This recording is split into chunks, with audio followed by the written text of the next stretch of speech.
বেশ খরচ করে বিদেশ থেকে প্রায় ৩ মাসে আনতে হতো বিদ্যুতের যেসব খুচরা যন্ত্রাংশ, সেগুলোই এখন মাত্র ২ থেকে ৩ দিনে দেশেই তৈরি হচ্ছে।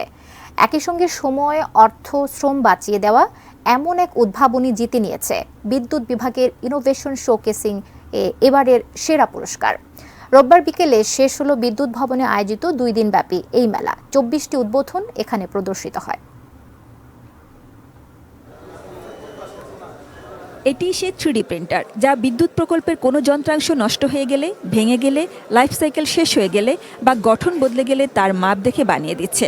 আশুগঞ্জ পাওয়ার স্টেশন কোম্পানির এই উদ্ভাবন গত ৪ মাস ধরে অনেক অর্থ সাশ্রয় দিয়েছে। দক্ষিণ কোরিয়া, জার্মানি, চীন ও অন্যান্য দেশ থেকে আমদানি করতে হতো এসব পার্টস। বৈদেশিক মুদ্রা খরচ তো হতোই, লম্বা এই সময়ে বিদ্যুৎ উৎপাদন বিঘ্নিত হতো। আমাদের রিলায়েবিলিটি বাড়তেছে, কস্ট কমে যাচ্ছে, এই সমস্ত সময় নানা ধরনের বেনিফিট আমরা পাবো ভবিষ্যতে ইনশাআল্লাহ। এটা হুন্দাই থেকে আসছিল, তো এরপরে আমরা এটা নিজেরা তৈরি করে এটা আমাদের ওয়ার্কশপেই ফোর্স ফিড দিয়ে এখন পাম্পে ব্যবহার করছি। অন্য যে কোনো কোম্পানি চাইলে রেপ্লিকেট করতে পারে, আমরা সেই অনুযায়ী কাজ করে যাব এবং টেকনিক্যাল সাপোর্ট দিয়ে যাব। শনিবার শুরু হওয়া 2 দিনের এই মেলার প্রতিটি উদ্ভাবনী বেশ আশা জাগিয়েছে। যেমন বিদ্যুৎ কেন্দ্রে বিয়ারিং ক্ষতিজনিত দুর্ঘটনা প্রতিরোধী লুবয়েল সিস্টেমের অটোমেটেড ইমার্জেন্সি রেসপন্স মনিটরিং, যা মানুষের তৎপরতা ছাড়াই কাজ করবে। যদি এটা করা না হতো তাহলে এর কারণে যে ক্ষতিটা হতো সে ক্ষতির পরিমাণ কমপক্ষে মাসিক যদি হিসাব করি ৩৫ কোটি টাকা। এই লোডশেডিংয়ের হাত থেকেও আমরা বাঁচতে পারছি আর কি। পানির সাশ্রয় নিয়ে অনেক আলোচনা, কিন্তু কার্যকর উদ্ভাবন নিয়ে এসেছে গাজীপুর থেকে বিআর পাওয়ার জেন।